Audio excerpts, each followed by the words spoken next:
This is Algebra 1A, Lesson 1-4, the distributive property.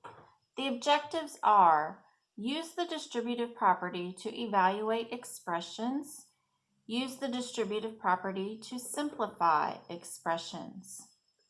The vocabulary says, like terms, terms that contain the same variables with corresponding variables having the same exponents. Simplest form. An expression is in simplest form when it is replaced by an equivalent expression having no like terms or parentheses. Coefficient. The numerical value of a term.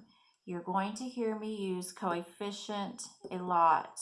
It's talking about the number. I'm not going to say the number. I will talk about coefficients.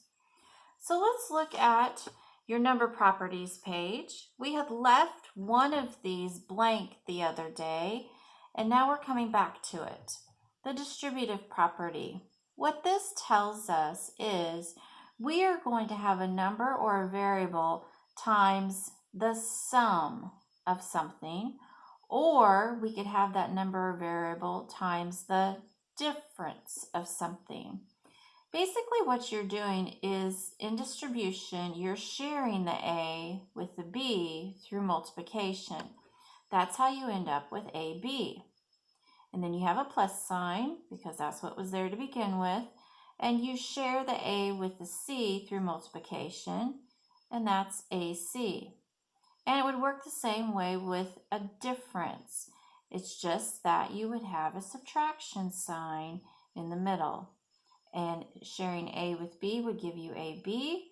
Again, sharing A with C would give you AC. Let's look at example 1A. The directions say to simplify each expression. Use the distributive property if needed. If simplified, write simplified. So looking at 1A, by definition, like terms have to have the same variable and same exponent. So looking at the very first term, you can see we've got three separate terms here that we might be able to combine. So if you look at the first term, we have the labeling of an X. If you look at the second term, it's not exactly the same because this has a squared with it. So I'm going to circle it to show you that it's different than the X.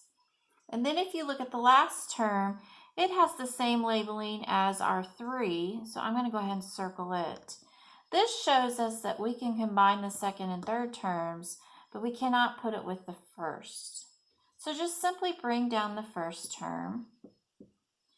And then combine the coefficients. 3 plus 10 is 13. And keep your labeling, which is x squared. Again, these two cannot be combined because even though they have the same variable, they don't have the same exponent. Now let's look at 1b. When you think of order of operations, you think of trying to do what's in parentheses first. So let's look at our parentheses. We have a 16x minus 20y. Because the labeling is different, we cannot combine these. Therefore, we're going to leave the parentheses alone. Next, we look for multiplication and division. There's multiplication right here where we have to show distribution. So we'll work through the multiplication step next. We will take 1/4 of 16x minus 1/4 of 20y. So if you put in your calculator 1/4 of 16, you will get 4, and the label was an X. Bring down your subtraction sign. If you were to put 1/4 in your calculator times 20, you would get 5. And the labeling is y. Bring down the rest of your expression. Do we have any like terms? I believe I see an X for labeling here, X for a labeling here, and this one is different. So these two can be combined. The coefficients 4 plus 4 give you 8. And what was the labeling of these? But x. This one could not be combined, so you just bring it down as minus 5y. Okay, letter C. I would like for you to try this one on your own. Even though what we're distributing is outside the parentheses, it's going to work in the same manner. When you get done, come back to the video and check your answer. When you distribute, it's going to look like this, and you would end up with 27 minus 3p. Letter D. Again, I would like for you to stop the video, simplify if you can, and if not, write simplified. That was in our directions. And then come back to the video after you have figured it out.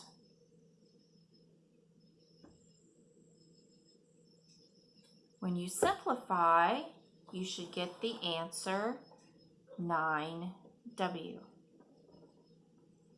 Now let's look at E. On letter E, we have a 3a squared plus 6a plus 2b squared. Let's look at our labeling. I have an a squared. I'm going to put boxes around anything that said a squared.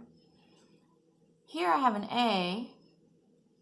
There's nothing else that says just a. And over here, I actually have a b squared. I put a different shape around that. So none of these have the same labeling. Since that has happened, we can say that this is simplified. Now let's look at 1f. According to the order of operations, we need to look inside the parentheses and see if there's anything that we can combine. When looking at this, I see a P, a Q, and a P. So I actually do have two terms that can be combined. Subtract the coefficients, 6 minus 2, and you end up with 4. Keep the labeling with it. There wasn't anything we can combine with 2q, so just bring it down. And I'll go ahead and keep that in parentheses and put my 4 outside. The 2 inside parentheses cannot be combined, so now we need to move on to exponents, which we do not have. And then we can move on to multiplication and division. Remember, distribution is multiplication. So we need to distribute this 4 to everything inside the parentheses. And this is by multiplication. 4 times 4 is 16. Give it its label, which is P. 4 times 2 is 8. And give it its labeling, which is Q. These are all of the notes for lesson 1-4. You will have an assignment that goes with it.